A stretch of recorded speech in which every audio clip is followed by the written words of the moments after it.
Hi అండి. కార్తీక మాసంలో కృష్ణపక్ష చతుర్థి రోజున జరుపుకునే ఒక సాంప్రదాయ హిందూ వ్రతం కర్వా చౌత్. భారతదేశంలో, ముఖ్యంగా ఉత్తర భారతదేశంలో వివాహిత మహిళలు ఎక్కువగా ఆచరిస్తారు. ఈ వ్రతం తమ భర్తల దీర్ఘాయుష్షు, ఆరోగ్యం మరియు సంతోషం కోసం మహిళలు ఉపవాసం చేస్తూ జరుపుకుంటారు. ఈ కథను వివరించడానికి కర్వా చౌత్ యొక్క ఒక ప్రసిద్ధి కథను మీతో పంచుకుంటాను. ఇది ఈ వ్రతం యొక్క ప్రాముఖ్యతను వివరిస్తుంది. పూర్వం ఒక వీరవతి అనే అందమైన యువతి ఉండేది. ఆమె ఒక రాజకుమారుణ్ణి వివాహం చేసుకుంది. వీరవతి తన భర్తను ఎంతో ప్రేమించేది మరియు అతని దీర్ఘాయుష్షు కోసం ఎల్లప్పుడూ ప్రార్థించేది. వివాహం తర్వాత ఆమె తన భర్తతో కలిసి అత్తవారింటికి వెళ్ళింది. అక్కడ కార్తీక మాసంలో కర్వా చౌత్ వ్రతం జరుపుకునే సమయం వచ్చింది. వీరవతి తన భర్త దీర్ఘాయుష్షు కోసం కర్వా చౌత్ వ్రతాన్ని ఆచరించాలని నిర్ణయించుకుంది. ఆ రోజు ఆమె సూర్యోదయం నుండి చంద్రోదయం వరకు నీరు కూడా తాగకుండా కఠినమైన ఉపవాసం ఆచరించింది. అయితే వీరవతి చాలా సున్నితమైన స్వభావం కలిగిన అమ్మాయి కావడంతో రోజంతా ఆకలి మరియు దాహంతో అలసిపోయింది. ఆమె బలహీనంగా మారి చంద్రుడు కనిపించే సమయానికి ఆమె స్థితి చాలా బలహీనంగా మారింది. వీరవతి అత్తగారు మరియు ఆమె 7 బావమర్దులు ఆమె బాధను చూసి చలించిపోయారు.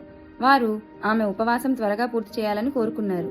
కానీ చంద్రుడు ఇంకా ఆకాశంలో కనిపించలేదు. దీంతో వారు ఒక ఉపాయం ఆలోచించారు.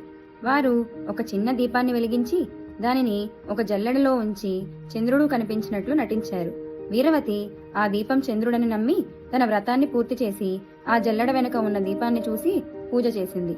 అయితే ఈ మోసం వలన వీరవతి యొక్క వ్రతం సరిగ్గా పూర్తి కాలేదు.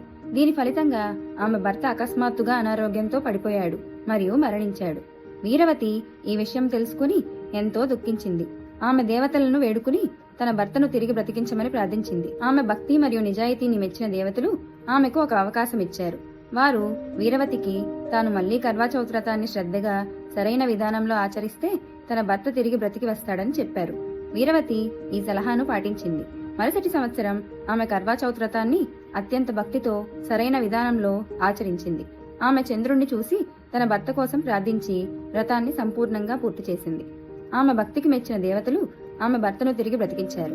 అప్పటి నుండి కర్వా చౌత్ వ్రతం వివాహిత మహిళలకు తమ భర్తల దీర్ఘాయుష్షు కోసం ఆచరించే ఒక పవిత్రమైన సంప్రదాయంగా మారింది. ఇప్పుడు కర్వా చౌత్ ఆచారాలేంటో తెలుసుకుందాం. 1. ఉపవాసం. వివాహిత మహిళలు సూర్యోదయం నుండి చంద్రోదయం వరకు నీరు కూడా తాగకుండా ఉపవాసం ఉంటారు. 2. పూజ. రోజంతా శివుడు, పార్వతి, గణేశుడు మరియు కర్వామాతను పూజిస్తారు.